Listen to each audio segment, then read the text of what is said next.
Hello everyone, আসসালামু আলাইকুম। সবাই কেমন আছেন? আলহামদুলিল্লাহ, আমিও ভালো আছি। আজকে আমি চলে আসলাম।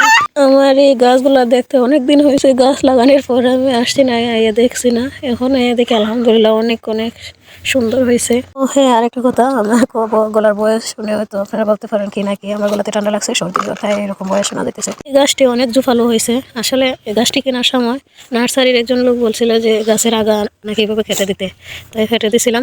দেখেন এখন আলহামদুলিল্লাহ অনেক জোফালো হয়েছে, অনেক আগা ছাড়তেছে।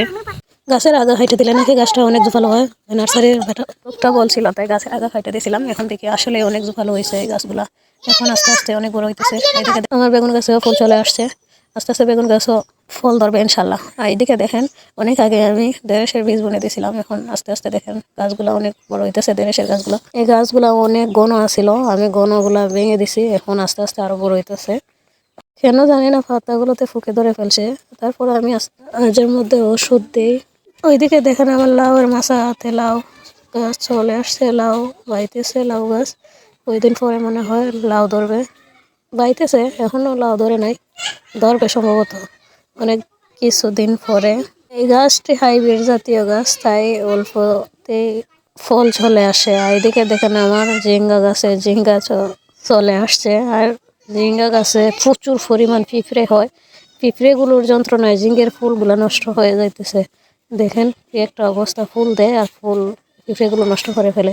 দেখেন ঝিঙ্গার অবস্থা, ছোট ছোট হয়ে ছাড়ছে, আস্তে আস্তে বড় হয়ে যাবে।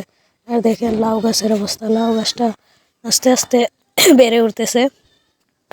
পিঁপড়েগুলা দমন করার জন্য, ঝিঙ্গের ফুল ঠেকানোর জন্য, ফল ঠেকানোর জন্য কি ওষুধ ব্যবহার করতে হবে, কেউ যদি জেনে থাকেন তাহলে বলবেন কমেন্ট করে। আসলে আমি তো নতুন, এই বিষয়ে অভিজ্ঞতা নেই, তারপরও আমি নতুনভাবে যতটুকু পরিচর্যা করতেছি আলহামদুলিল্লাহ।